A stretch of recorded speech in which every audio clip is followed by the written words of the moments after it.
Welcome, Pewter Report readers, viewers, and listeners to a brand new edition of the Pewter Report podcast, Energized by Celsius.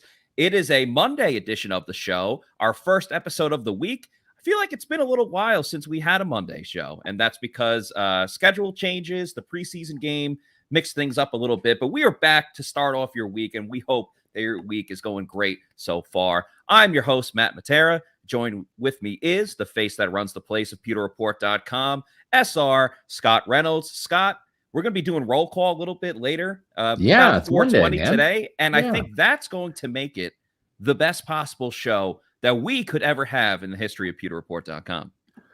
Yeah, Matt, hello to you. I feel pretty good about today's show. I really do. I feel like this is probably going to be the best Pewter Report podcast we've ever done. So if you're tuning in today, if you're listening, stay tuned for history because it's about to be made, which might sound a little lofty, but it's Monday. I just feel like this is going to be the best Pewter Report podcast we've ever done. Yeah, absolutely. And we got a lot to get into today. You obviously saw the graphic to start the show, which is, will Chris Godwin be ready for the first game of the season? We spoke to Buccaneers head coach Todd Bowles the day after the preseason game where the Bucs fell to the Colts, where he was asked about Chris Godwin and the expectations of if he'll be ready for Dallas and what, if anything, could really be holding him back. So we'll get into that. There were some roster cuts that went on today. So we'll talk about the players that got waived, who's still on the bubble, who we might see get cut either later today or by tomorrow. Of course, there's a 4:00 deadline. So we'll know everything by tomorrow's podcast. That's right. Of who got cut and who did not. But also there's a little bit of other news. And that was about a guy that we talk about a lot on this show. That would be Tom Brady Jr., actually. And you see him smiling here or kind of grinning, maybe for a couple of different reasons. But one of them could have potentially been that Tom Brady, it was announced last night, got ranked number 1 overall in the NFL's top 100 players of the 2021 season. Obviously, statistically, it was a great year for Brady, led the league in touchdowns, smashed records left and right, and he gets the credibility from his peers around him because I believe it is voted on by the rest of the NFL players. Yeah. And Bucs had 6 players on that list, and Tom Brady comes in at number 1. I don't really feel like it's that much of a surprise. I guess you could make the argument for Aaron Rodgers because he did win the MVP. So if you're the MVP, you're one of the best players in the league. But, Brady just commands that type of respect, and therefore he is number 1. Well, yeah, he deserves to be. He should have been the MVP last year, as you said. And I think, too, Matt, when you look at the reason why he's smiling in this picture, it's because he's the only NFL player that just, you can put aside the records, Matt. You can put aside the Super Bowls, the postseason wins, the all-time wins, the passing yards. Set those records aside. He's the only player that has asked permission to take a vacation during training camp, and the team has approved it. So at least that's the story out there, that Tom Brady was on a pre-planned vacation, a vacation that was mapped out when he was retired during those 40 dark days in Buccaneer history. And I think that's what the smile's about. He got away with it. He got to have a little reprieve in the Bahamas or wherever he went. I mean, come on. Not even that, but he came back and he was great. Obviously, we talked about it on Saturday night's podcast. That's what was great about this is he said, I didn't forget how to play football.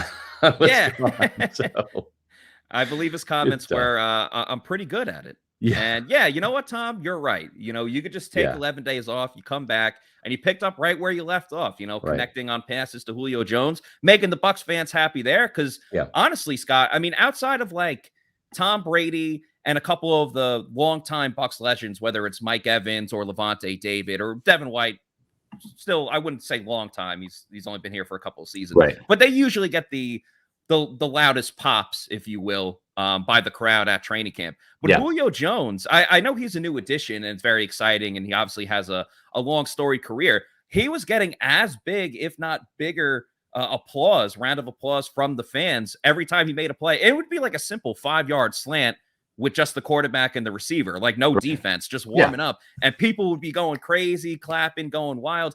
And I understand it, but I also thought in the back of my head, like, Not that you're going to be booing this guy by any means, Right. but he was an Atlanta Falcon. So, and obviously he tormented the Bucs for years. So maybe they're just cheering like, all right, we don't have to deal with him anymore. Right. Yeah. I mean, I'll just say this. I loved Brady's post-game press conference. I know there was, whenever he talks, whatever he does, it's going to cause a stir. That's just where we're at. I mean, he's the GOAT. But I just love the fact that he said what he said. He kind of addressed the, listen, there's all these stories out there. I'm happy I made the decision to play in Tampa. Of course, that was after I'm going through a lot of stuff, shit comment that he made.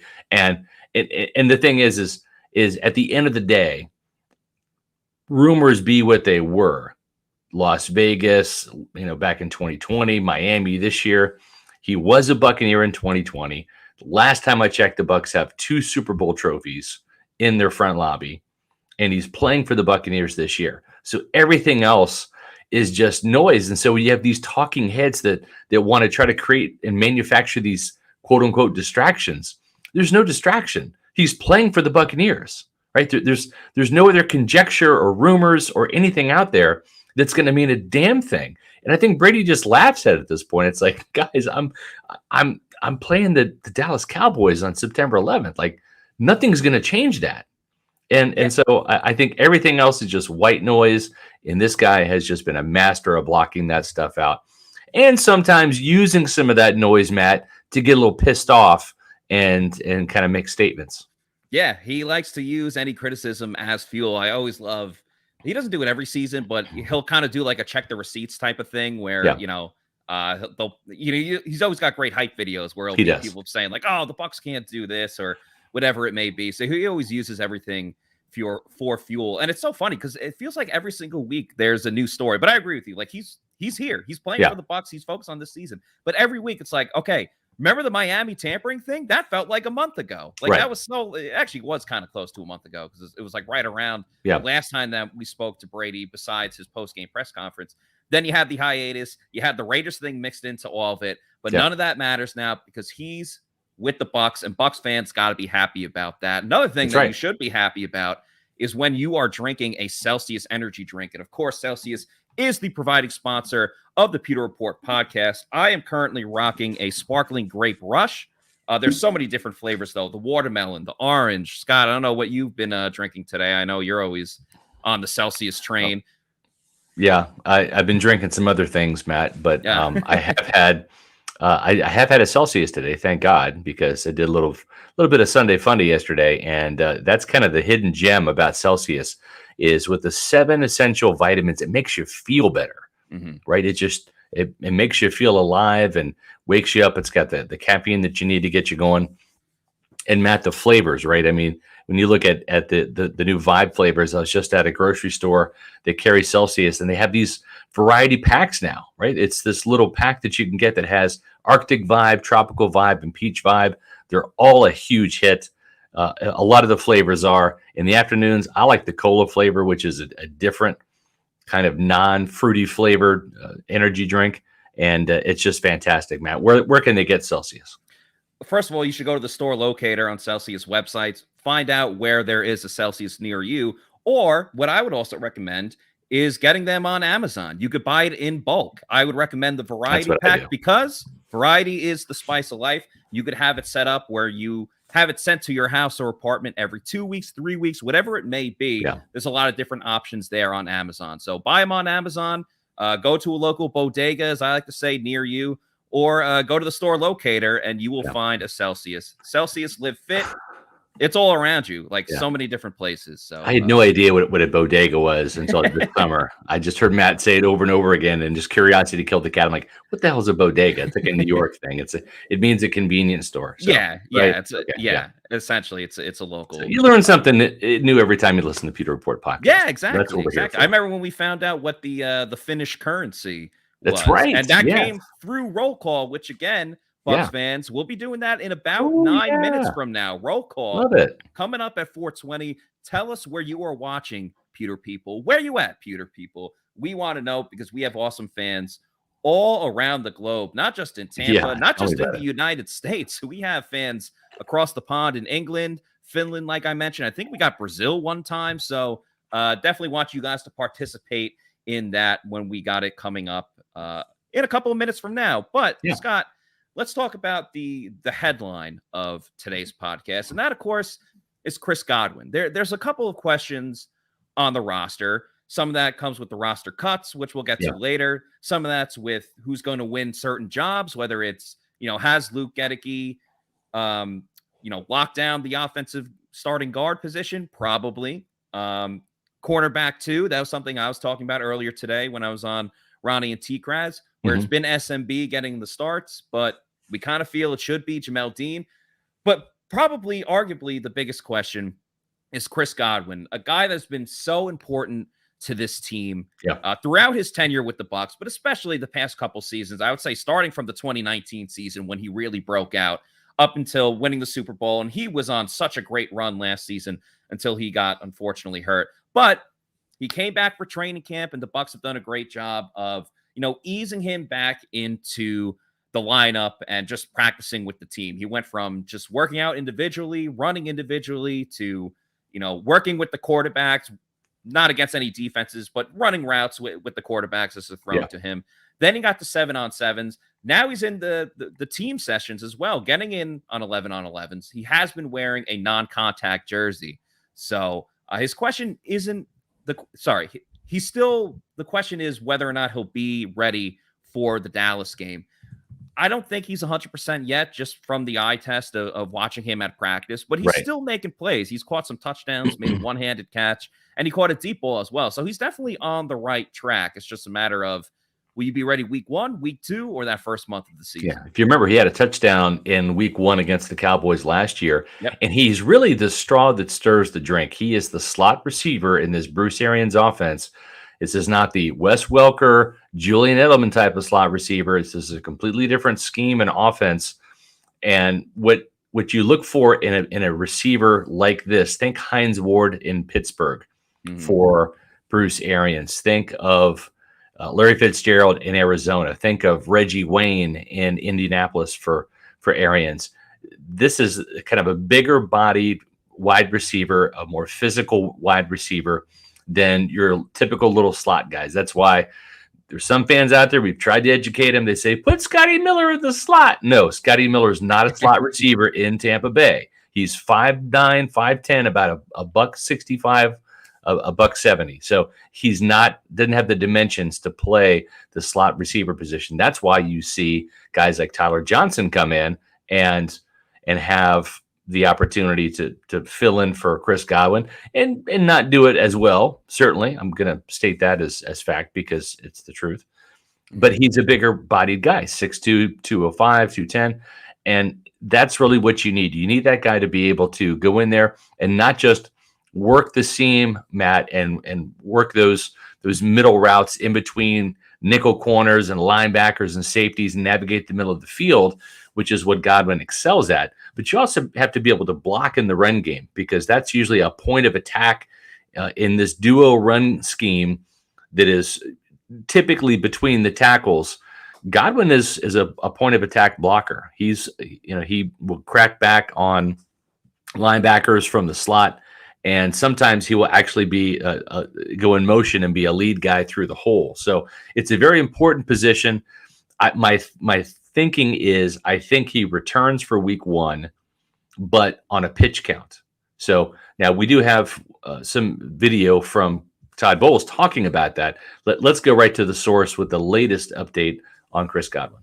Yeah, here is Coach Bowles. Of course, he was asked twice about it on Sunday's press conference, and here's Coach Bowles talking about that. If he's healthy and he's 100% and they give me full green light, you got to go. I think with an injury like that, you're never going to know until you get hit below the waist. You can get knocked around in practice, but that's all upper body. For anybody that comes back from any one of those type of injuries, until you get hit below the waist in the knee or in the leg and you bounce up and know you're okay, you won't know you're going to be okay. Whether it's week 1 or week 10, it's going to feel the same until you get tackled. So we'll wait and see when clearance is 100%. And when that's 100%, he still has to take the hit. He understands that. We understand that. And that's just the way football's been played. So, hopefully he's okay when he takes that kind of hit, and we can move on from there, and he knows he's okay, and we'll move on. I mean, he's working in the practice and everything. Again, you don't know unless you get hit on that leg how good you are or how good you're not. We're just going to take it day by day, still in the brace. The doctors are still monitoring him, and we're just monitoring his progress right now. We're not trying to rush him. He'll be ready when he'll be ready, but we'll be glad to have him out there when he is. Good stuff from Todd Bowles there, and I think he really hit the nail on the head. You mentioned it, and that's what I want to talk about a little bit.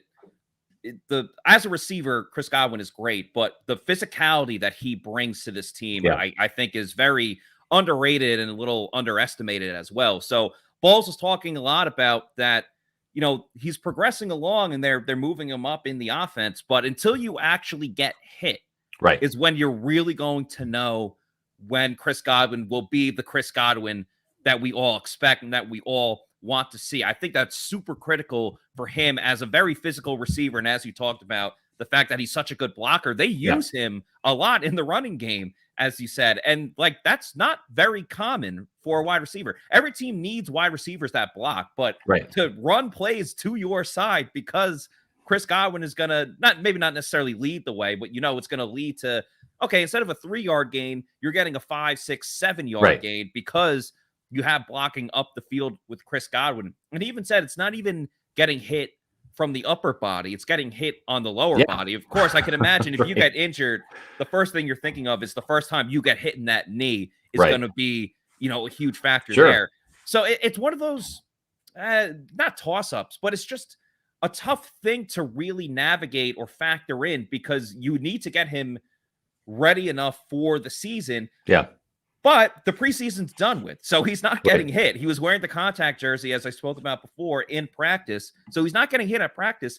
He's not going to find out until they go to Dallas, or if he plays in that game. So I think the pitch count is a great point that you made there, because I think that's half the battle, is just with any injury, really. We talked about this a lot with O.J. Howard, who had a different injury, but Achilles injury. But the mental aspect of getting back on the field, hit. It's huge. You favor it. You kind of baby that leg. It's real. And I think the biggest thing for Chris Godwin is when he comes back, he's going to play with that knee brace. And that's going to be one hurdle, to be able to take a hit and play and run and cut and do the things like that with that kind of cumbersome knee brace. But then it's when that knee brace comes off, and for Chris, it's going to be sooner rather than later, because he's going to hate playing with it. Yeah. All receivers do. But when that knee brace comes off, and he'll probably even try to get clearance to not play with it, just knowing Chris, that's when you'll start to see the old Chris Godwin come through, because it's a mental thing that you think about when you have a physical apparatus on your appendage. Even Chris, or I should say Sean Murphy Bunting, was talking about that too. When he returned with the elbow brace, it was heavy, it was cumbersome, and it restricted his movement, and it made a big deal when he was trying to make plays in the ball. He felt like he was one-handed to a degree. So I think it's going to be a two-step process for Godwin. It's going to be coming back in a pitch count, getting hit, and then being able to go full bore without that particular knee brace. I had a couple good questions here I want to get to real quick. A couple super chats as well. Okay, let's get to this one here. How will Russell Gage fit in when CG is back? And then the other one was, I wonder what the fit is for Julio Jones in this offense. Well, the reason why the Buccaneers went out and got both of those receivers is because they have the ability to play in both the slot as well as the flanker position, the Z receiver position. You look at the split end spot, that's Mike Evans. He's in the weak side of the formation. He gets a lot of one-on-ones on that side of the field to begin with, and that's usually away from the tight end.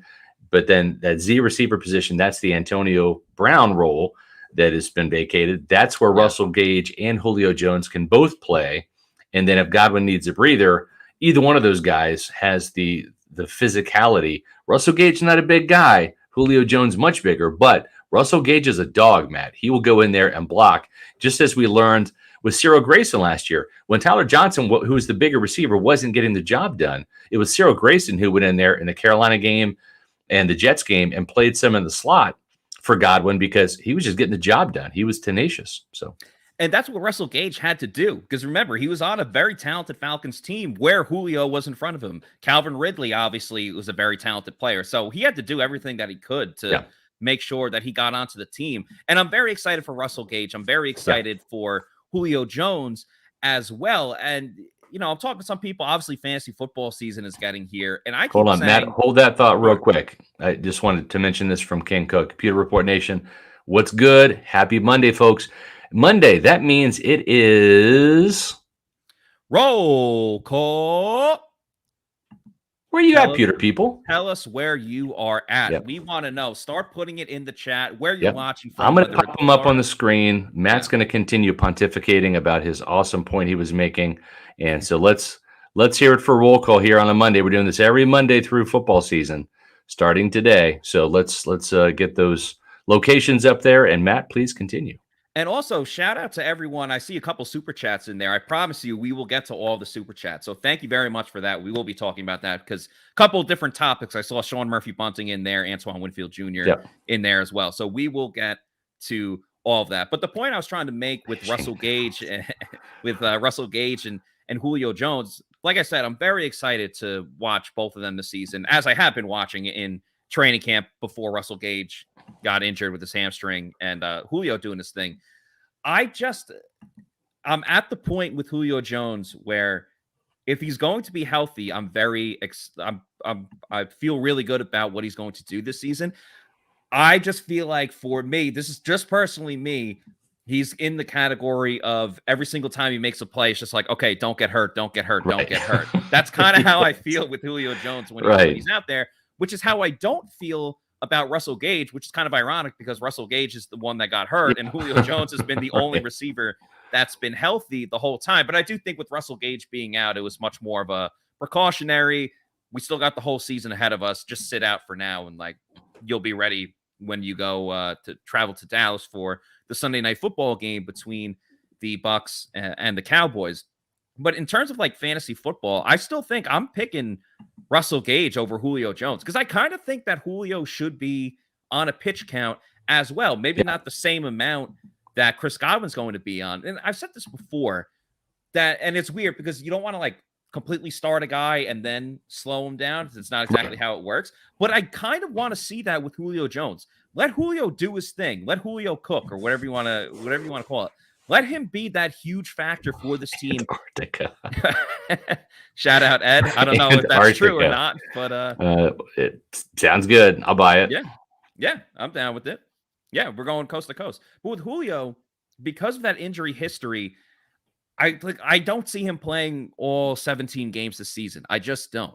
So I'd almost rather get the best out of Julio the first month of the season. And I'm not saying he's going to like blow a tire, with the hamstring, but I'd rather get the best out of him in the first month of the season. Then you get a healthy Chris Godwin. So then you could put Julio Jones back on a bit of a pitch count. Yeah. And therefore he's healthy by December and the playoff run. I think it's a weird thing. You're kind of bookending it with Julio Jones, but I do think it's important when you're going to have Chris Godwin, what we think is like fully ready to go by October with doing the pitch count early on in the season. If you have Mike and Chris and Russell Gage in there, you're good to go. And I know like you're missing Gronk, so the talent level drops a little bit at tight end, but I would still feel great about those three receivers. You add in Rashad White at running back, another element to the passing game where he could be used. Just make sure Julio's healthy for the long run at the end, but let him go in the beginning while Chris Godwin still gets acclimated. I totally agree, and I think that this kind of rotating pitch count, if they're going to put Godwin on a pitch count, which they should, and Julio as they should as well, per your point, Matt, they still have plenty of weapons, right? I think Cade Otton is going to be a little bit of a secret weapon this year. I think this guy is going to be the starting tight end by midseason. That 30-yard catch, Matt, we've seen that a couple times in practice now. We've seen what he can do in the red zone. He is not Rob Gronkowski. He's probably on par with with OJ Howard in terms of when OJ was kind of at his peak. I think he could be that type of player. Maybe not as overly athletic, but more consistent. Right. And what I'm saying is I think he's going to be a quality starting tight end sooner rather than later. Is he going to be a Pro Bowler? I'm not going to say he's not, but I'm not going to start crowning him for that either. But he's a player that this team is very happy about. Another one's J.J. Howland. I think J.J. Howland, who's technically still on the roster right now, but I think he ends up in the practice squad. I think he ends up getting released. But I think they're going to be better at tight ends than people originally thought. Coquette has done a good job blocking. Kyle Rudolph, to me, has been a bit of a disappointment. He's lost a step. In my opinion, Cam Brate is better than Kyle Rudolph, but I understand having him because of the experience. And Brate's 31. Otten's a rookie. So if you need a veteran to go in there, do some dirty work, get some blocking done, Rudolph helps you. Yeah, I totally get that point. I think he, for whatever reason, they've really eased him along as well. Like he's gotten a lot of the vet days off, as some of the other guys have, but it seems like he's had a lot of time off. I think he's going to end up just being like the cool mentor in the group for a lot of the young guys. And I'm really excited for Otten. And I think one thing that's really important is that I don't think at all the moment is ever going to be too big for him. And I think that comes from having that background of like his dad was a coach, his grandfather was a coach. He's just like, he's been around football his whole life. And I think you saw it a little bit in the preseason game where he dropped the ball and that was a mistake. You can't do that. But you know what? Right back. He bounced back. He had that 30-yard reception. He had another reception for double-digit yards. Then he had the false start penalty, but I don't think that's absolutely going to knock him down a peg. You're going to do it. Do it in August. Doesn't count. Do it in preseason. So that was another thing I've been telling some of my friends is that, Cade Otton, I wouldn't draft him as like a tight end 1 on your team, but draft him in a late round and stash him on your bench because he could end up being a starter, like you said, halfway later on in the season. As soon as this guy shows the signs, they're going to fast track him. He's the future.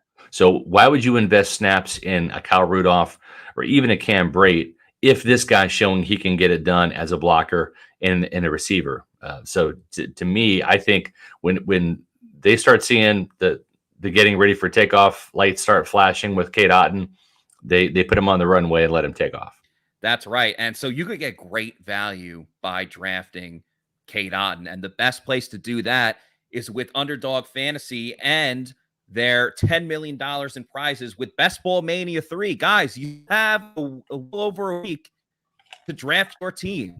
It ends next Thursday. So still a little bit of time, but make sure you get on that sooner rather than later. Underdog Fantasy is the easiest place to play fantasy football. You draft your team with no in-season management and get the optimal score each week of the season. Like I said, you have a shot at $10 million in total prize money in their Best Ball Mania 3 contest.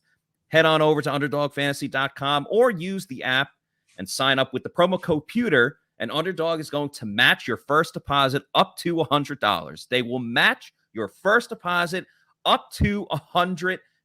Even if you learned from Plant City Math, you can figure that out. That's right. And again, use the promo code Pick'em. Use the promo code Pewter. The other thing I wanted to talk to you about is the Pick'em that they'll have going on. They had it for the preseason. They will, of course, have it for the regular season. You can do over-unders. You can do head-to-heads. If you think Rachaad White's going to have a great game or Russell Gage is going to have a great game or Brady's just going to go off, you can bet the over on their yards that they have going on. If the Bucs are playing the Saints and you think they're going to shut down, I don't even know if Michael Thomas is going to play at this point, but if he was, you could bet the under on what he's going to get. Or you could do Mike Evans versus Michael Thomas. So there's so many different options there. And Underdog keeps it super simple with their easy-to-use website and mobile apps. You pick between 2 and 5 players, so that's the key.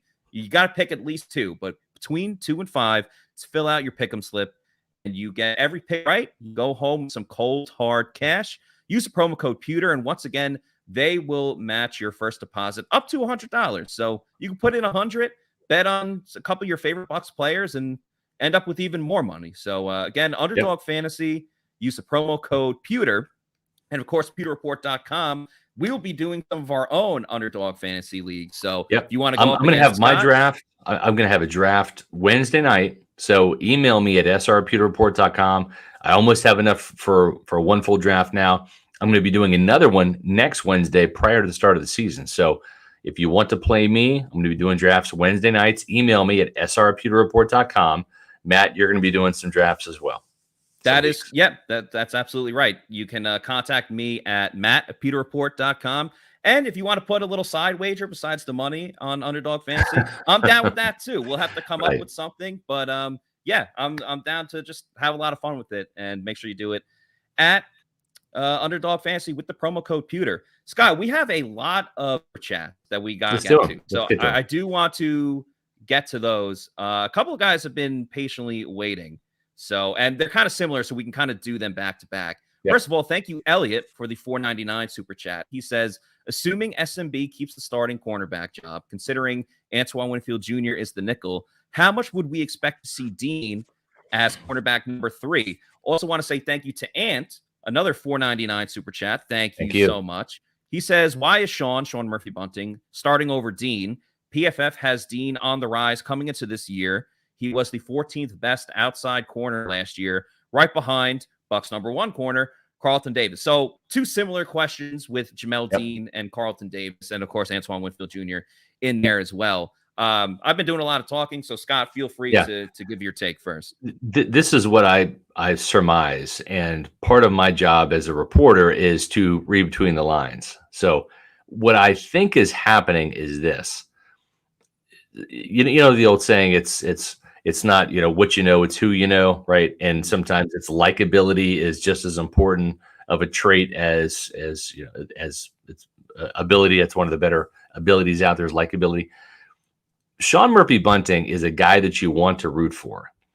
He wants to be really, really good. He does all the right things. It just doesn't happen for him on the field all the time. And Jamal Dean is kind of like a slow burn. He's been getting better, but almost at a frustratingly slow pace for the coaches. So I'm just letting you know, I think in the eyes of the coaches, this is just about even. Now, I'm saying this from my perspective of how I'm reading some conversations and the lay of the land as your intrepid Pewter reporter. I believe Sean Murphy Bunting is probably going to get the first dibs at the starting job because not just because of his personality. I don't know that Jamal Dean has done enough to take the job away from him. I hope that he has. I think Jamal Dean has played better in practice. I think he's made more plays on the ball. He's dropped more interceptions for damn sure. Yes, he has. But he's also got his hands on the ball. I don't recall any of the practices I've been to, Sean Murphy Bunting touched a pass. And for a team that keeps saying over and over again they want to have more interceptions this season, he's not the guy that's going to get that done. Sean Murphy Bunting has been burned before in the past, whether it be due to injury or just poor play, whatever. But he has, in my opinion, too many times in practice allowed the catch and then made the tackle. It's one thing to keep the play in front of you, people. It is. I get that. That's where Todd Bowles, he's doing what Todd Bowles wants. At the same time, though, that style of play will not result in interceptions because you are allowing catches, you're allowing first downs, and then you're rallying to make the tackle. And Sean isn't even like that great of a tackler either. So when I say make the tackle, Matt, I'm using that term lightly because there wasn't any live tackling except for maybe 1 or 2 periods the entire training camp. So I say that with a bit of an asterisk next to it. If I'm Todd Bowles and Kevin Ross, the cornerbacks coach, I start Jamal Dean because I believe that Dean is going to be a guy that might get more interceptions, and I think he's going to break up more passes. Will he be perfect? No. Will he get banged up? Yes. But I like him over Sean Murphy Bunting, but I have a funny feeling that at least in week 1, they're gonna put Sean Murphy Bunting out there to start the game. And both of these guys have kind of been injury prone a little bit. And I don't really fault Sean Murphy Bunting. Like, he dislocated his elbow. That was like a freak play. That's not like a constant lingering injury, where Dean didn't miss as many games, but there's a lot of times he got hurt like in the game and then wasn't able to go. And then of course they both teamed up to again, not their fault, but when they were late for the Jets game because the pilot got COVID and He only Right. got there like an hour Well, into the and game. also too, I don't think this is like Matt Matera. I think this is somebody else. Maybe someone trying to steal your identity, Matt. I'm not sure. But SMB lost his confidence after getting his elbow blown out. He'll be better this year. I think there's some psychology to this, people. I think that Sean Murphy-Bunting has had confidence problems. The coaches will tell you that. Even Sean has mentioned that before. Why not put him out there as the starter? And then say, you know what, this is your job to lose, rather than saying, you know what, you had maybe in your mind a good preseason, a good training camp, but you didn't beat out Jamal Dean. So now you're kind of in that backup mentality. And then if something happens to Dean, are you mentally ready to step in and just get going on all cylinders? I don't know. I'm just trying to read the tea leaves here. It seems to me this is part of coaching, people. This motivation, motivational tactics, that's part of it. Gosh, I even did this when I was the defensive coordinator for the South Pasco Predators, dealing with 8, 9, 10, 11, 12-year-old kids for years. Everybody has got different buttons you got to press certain ways. I could yell at my son Logan. I could scream and holler at him. I had to get his ass in gear. But if I yelled at other kids, they would go right into a shell. So it had to be nothing but positivity. But if I heaped praise on Logan, he just would tune it out, whatever. But if I yelled at him, that lit his fuse. So I think that there is some coaching tactics here from a motivational standpoint when it is relaying to Sean Murphy-Bunting and Jamal Dean in this cornerback situation too, Matt. Yeah, that's very true. Not every player responds the same. Like the message could be very direct, but people respond to it differently, whether it's an angry thing or like a positivity thing. Yeah. As you mentioned, it's like they say all the time with like certain college football coaches. Some coaches are great recruiters, but not the best at X's and O's. Right. Don't get the players they want because they're not the best recruiters, but they could draw up a game plan like it's nothing. One thing I will say for SMB is that, he spoke to the media last week, I believe, and he said for the first time since he joined the Bucs, like his body has never felt better. And I know players say that all the time when they come to training camp. I've heard that a lot. We're talking about, but we're talking about like a couple of years now that this is the best that he's felt from being a rookie. And again, it goes back to the injury stuff, because I remember he talked about when they won the Super Bowl, he played with like 2 dislocated thumbs. Yeah. So that's like obviously really tough. And then he had the injury last season. Right. But I think the biggest difference for me when I'm watching Jamal Dean and Sean Murphy-Bunting is the aggressiveness. Like in that game against the Colts, Jamal Dean almost had the pick, but that's not the play I'm going to talk about. There's another one where, it was a short out route. It was like maybe 3 or 4 yards. And Jamal Dean just honed in on it and wham, got to the ball carrier, make sure that he took him down right away. There was not even a chance that the receiver is going to go up the field. He was just then and there. And obviously he's got great speed. And that's why I would start him, in my opinion. Exactly. There's too much of a cushion. And that obviously kills you on third down too. As many times as the Bucs are going to, keep offenses back on, 3rd and 8, something like that, because their run defense is so great. Right. They're letting up that much field, they're still going to get the first down. And I'd rather them occasionally get beat by Jamal Dean being aggressive and trying to stick to his receiver as much as he possibly can. Yeah. I'd rather deal with that issue with Jamal Dean, because I trust the Bucs pass rush and everyone up front to get to the quarterback more often than not. And their safeties behind Dean to help out too. Yeah, exactly. Of course. Yeah. So there's obviously that factor into it. Here's Leo, a couple more. So much. Yeah, a couple more super chats here. All I would say is don't watch ESPN. I haven't watched ESPN in years. The only time I ever watch ESPN is for live football, college or pro. That's it. I just don't watch it anymore. It does not even register for me. I don't even turn it on. So I like Jenna, but other than that, I'm not a fan of ESPN.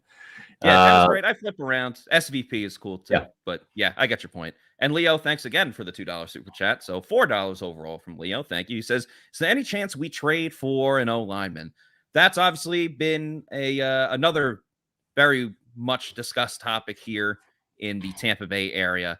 And I thought Todd Bowles said it best. He said it a couple times where he's like, we're not just going to sign or trade for a guy for the sake of bringing in another offensive lineman in here. It has to be a guy that we like, that we think can fit into the scheme very well. With that said, he did say that they were going to pay pretty close attention to the waiver wire and, look into trades and things like that. So it's definitely a very likely possibility that there could be a new offensive lineman in here. And obviously with all the injuries that went on, it's getting closer to the point. I'm not laughing to be funny, but it's getting closer to the point where it's kind of becoming a necessity because they really can't afford for like anyone else to get hurt.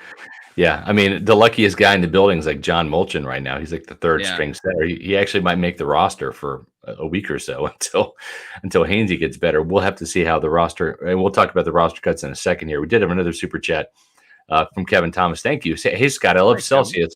So I sent him a box of it in his Who's workout at college. He's a baseball player, and they told him it's a banned substance per the NCAA. Keep up the good work. I can't speak to that. I can't speak to the fact. I know that the NCAA, even the NFL, they've got all sorts of minutia that players can't take this, they can't drink that, and you'll see it every once in a while. And I'm not saying it's Celsius by any means, but I remember Quan Alexander, I believe, got popped for a PED for drinking an energy drink. And the teams will let they'll let the players know, we've done the research.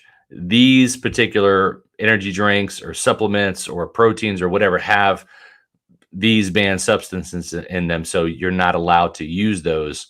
I don't know, again, if that's the case with Celsius. All I know is I'm not banned from taking anything. So also, I think we should point out that Leonard Fournette and Scotty Miller are both sponsored by absolutely. Yes. They're both Celsius and yes, and they play in the NFL. Yes. So, I think it's good there. Might be another situation. Yeah. But so Scott, obviously the last thing on the docket here is some of the roster cuts that have been rolling through. I think everyone should keep in mind that they are not officially due until tomorrow, Tuesday at 4 p.m., right when the start of the Pewter Report podcast begins. But Tampa Bay has started getting into that a little bit. There's been 4 cuts to this point. Cornerback Kyler McMichael, wide receiver Jared Stearns, outside linebacker Andre Anthony, and offensive lineman Sedarius Hutcherson. Not too many shocks, I would say there. The biggest one that stands out to me is Andre Anthony, only because he's had 2 sacks, and he's a guy, he was coming off a serious knee injury. Right. I would say it was a little slow to start out training camp, but he got a sack in each of the last 2 games. I think strictly when it comes to Andre Anthony, it was really just a numbers game. I mean, I wouldn't like the outside linebackers room is pretty solid. We talk about Mac Barrett, Joe Tryon-Shoyinka, Anthony Nelson. You knew those guys were lost. There was like no question then there. The big question was who was going to be the 4th outside linebacker, especially after Cam Gill got injured and went on IR, and he'll be out for the season. But then they instantly addressed that. They signed Carl Nassib, and then they signed Avery last week. Avery, Jannard Avery. So now you're talking about 2 studs at outside linebacker and 3 other quality outside linebackers, in my opinion. So it was really just a numbers game with Anthony. As great as he performed, he's not going to make it over those guys. So I do think the practice squad is in his sights if he gets through waivers, if another team doesn't pick him up. But that was probably, in my opinion, not a surprise, but like the one that stands out the most as like a guy that worked hard, and if it was another situation, he could have made the team. It's just, not with the talent that the Bucs have. Yep. It's a numbers game. You're right. Jared Stearns is another guy that, listen, I understand he's kind of the ultimate underdog. He had 150 catches for almost 2,000 yards last year at Western Kentucky, and just put up some crazy, football game, like video game type numbers, just crazy numbers at Western Kentucky. The thing about Stearns, though, is he's just not fast. That's why he didn't get drafted. And that's why I've kind of been on record over the last couple of weeks, kind of knowing this was coming, trying to tell you all, Kalen Geiger, Devin Tompkins, those are players that literally have more speed to burn, and they have the ability, despite their smaller stature. Tompkins really small at 5, maybe 5'8", about $160, $165. Then you got Kalen Geiger, a little bit bigger, 5'10", 180. But Stearns just didn't have the size or the speed to really compete at this level. Yes, he had a great touchdown catch, but even on that touchdown catch against the Dolphins, Matt, he didn't get any separation on that catch. He just made a great catch off a great throw by Kyle Trask. So I don't think that Stearns is going to end up on the practice squad. I was talking to some people inside the building that they just don't feel like he has enough speed to really make it in the league. I will say Stearns was a very exciting player. I mean, his athleticism, he can get up and get after a ball, but obviously you have to do a little bit more than that. And as you mentioned, like the Bucs already brought in so much talent with the undrafted free agent wide receivers. And of course, Stearns was in that mix, but when he's slower than some of the other guys, that's obviously going to hold you back. And I think at the beginning of training camp, I would have ranked it. I would have said Tompkins 1, Stearns 2, Geiger 3. But then as training camp went on and, after the games and, as you said, Stearns played well in that first game, or at least scored a touchdown in that first game. But really none of them put it together as much. Tompkins to a degree, he had a nice catch in the Tennessee game, but like especially that third game, there really wasn't much from any of the. That's right. Even Todd Bowles even wide receiver. Yeah. Todd Bowles just said, no one distinguished themselves. Yeah, these guys had the opportunity, and nobody really stepped up like they did against the Dolphins.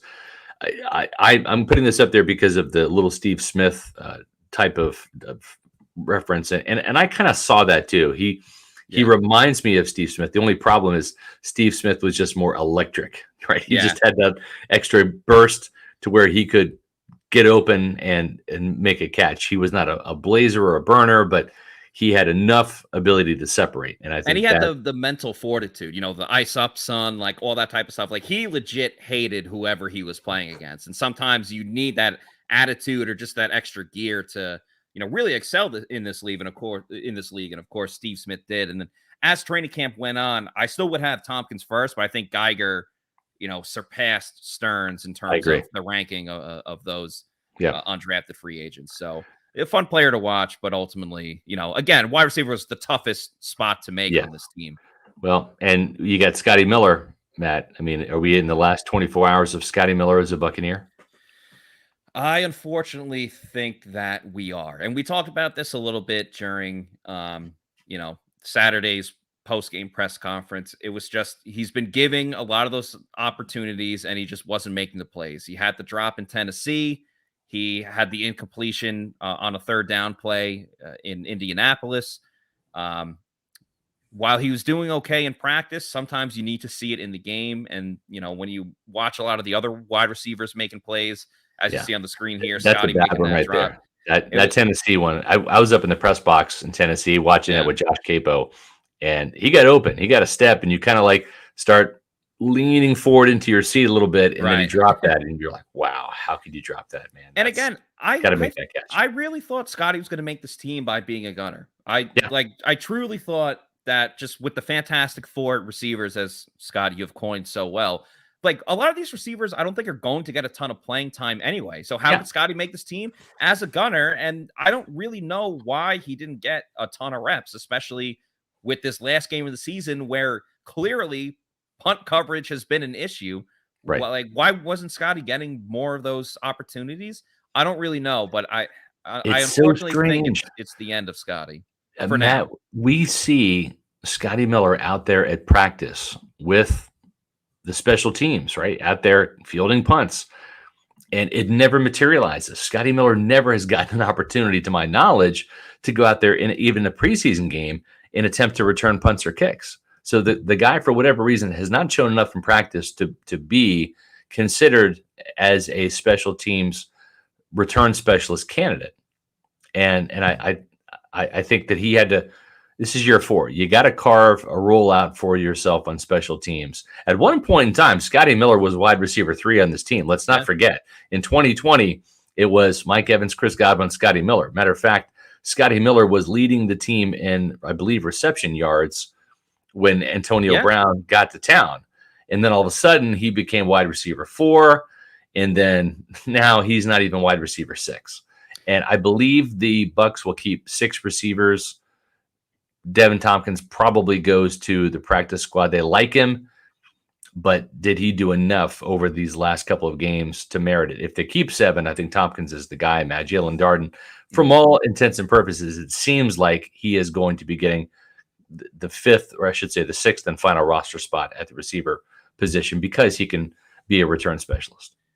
Yeah, I would be okay with that. I think as exciting as the wide receiver room began, it kind of leveled out a little bit towards the end of this training camp. And no matter what happens with these cuts, Scotty Miller will always have a place in Bucs history, being on the Super Bowl winning team. And of course, the play that he made in the NFC Championship game, scoring that touchdown. Right. He's like Michael Spurlock, the guy who finally returned a kickoff for a touchdown. Yeah. Right. You're always going to be that fabled player and have that lure to your name because of what you did. You can't take the Super Bowl ring away. I mean, that's for sure.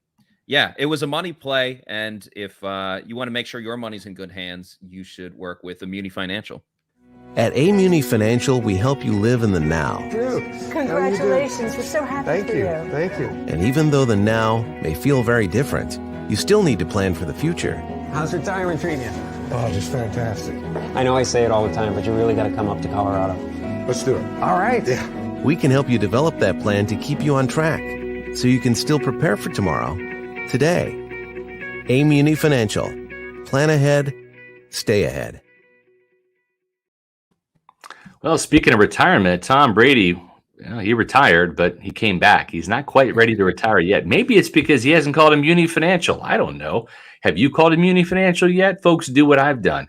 I've called him Muni Financial. I went through and had a consultation. It was absolutely free. I enjoyed what I heard from David and Mark and the great folks over there at Muni Financial. They've got 40 years of experience here in the Tampa Bay area.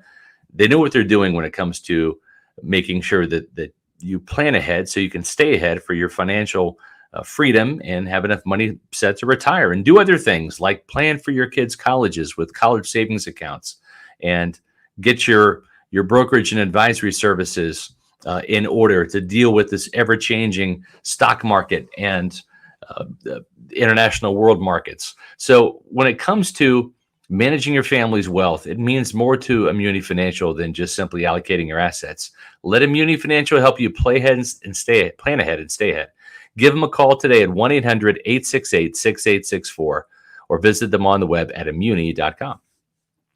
Pewter Report's J.C. Allen was in the chat. He said that the Bucs waived Chris Cooper, who was a safety, played at Stony Brook. Yep. So that's Greg Allman reported that. Yeah, I meant J.C. Blake put it in the chat. Yes. But shout out J.C. being in there. Yeah, Greg Allman on a lot of these reports that going on with the cuts. But as J.C. was saying as well, as far as the safety position, we obviously know who most of them are. It's really going to come down to whether or not Nolan Turner makes a 53-man roster. I think he's a lock for the practice squad. Yeah, I do too. Yeah, I'm with you on that. And listen, we don't mean to, to throw shade at these players by any means. These guys have worked hard. They've made some really good impressions, and the Buccaneers have used their practice squad, I think, just as well as any other team. You look at Cyril Grayson, who was a player, Matt, that toiled in the practice squad for years, developing as a former LSU track star. Then he comes up, catches a touchdown against the Saints, and we all saw what he did against the Jets in that game with the game-winning touchdown. So the Buccaneers do use that practice squad as a farm system, a developmental system, and you see some of those players end up making the jump to the active roster and helping. Sometimes they stick, sometimes, like Cyril Grayson, that's not the case. But we are not throwing shade at any Buccaneer player. They certainly did their part to make an impression.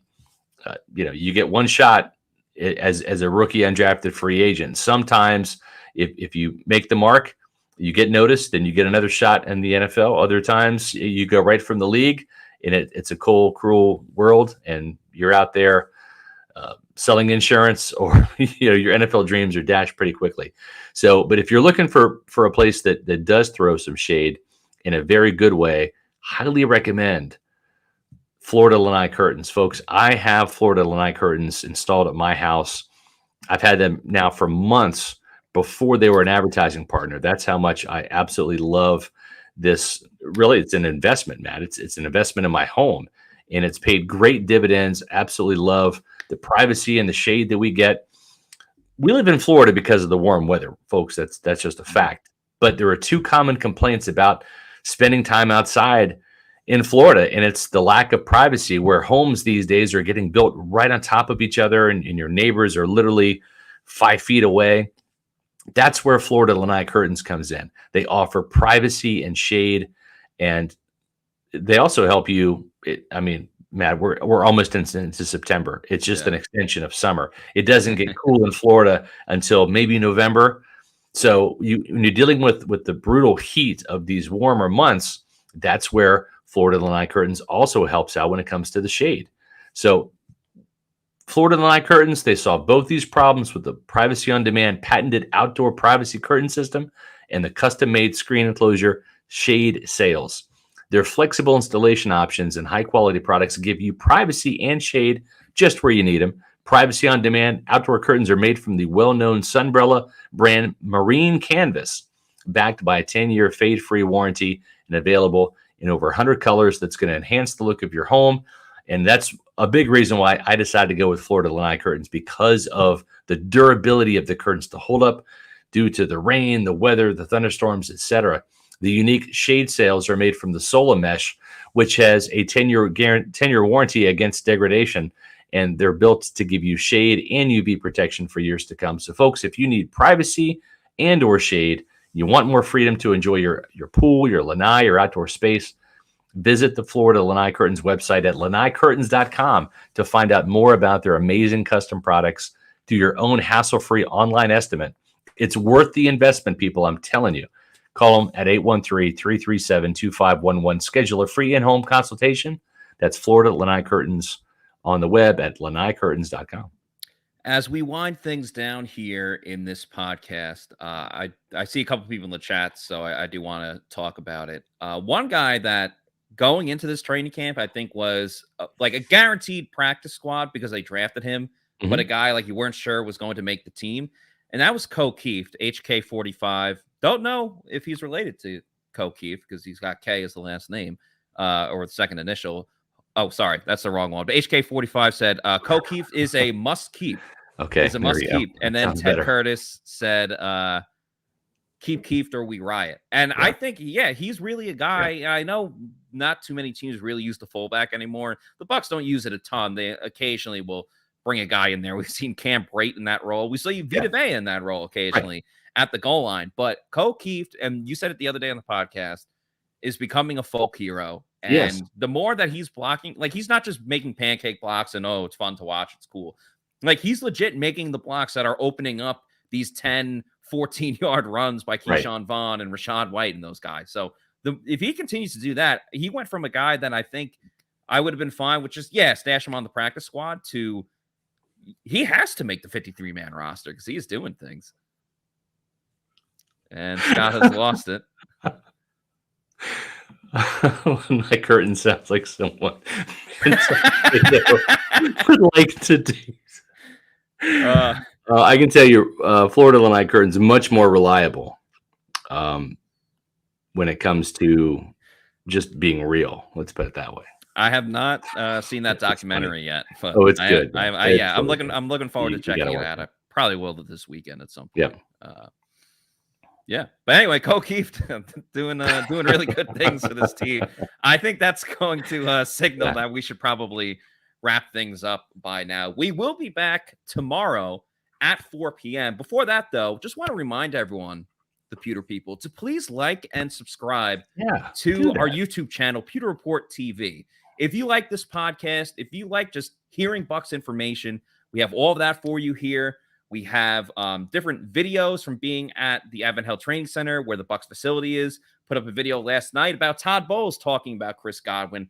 We have a lot more of those things coming up. We're going to have some shorter podcast clips as well because I know the show goes an hour long. Sometimes you just want one certain segment that goes from, a little bit shorter than an hour. So we're going to have all that for you on our YouTube channel. Just make sure you like and subscribe. Just gives you a heads up, a little head nod to let you know when we have new content out. But we really appreciate everyone that is watching us and listening and subscribing because It really is great. We love everyone in the chat. You're making us laugh literally on air, Yes. which is super awesome. So Good we'll be stuff. back tomorrow at 4 p.m. Obviously, that's when all the roster cuts will be finalized. So we'll be talking about that, who got cut, who made it, how this team fits, how they're looking, with obviously the Dallas Cowboys on their sights ahead. And let's remember too, there's still almost, 13 days until the season. So this will be the first 53-man roster, but there will be some other changes around that. You don't know who else is going to be waived or cut by other teams in the NFL that the Bucs might bring in. So we'll be paying attention to that. So for Scott Reynolds, I'm Matt Matera saying thank you everybody for watching and listening, and we will see you tomorrow for another edition of the Pewter Report podcast. Out, Pewter people.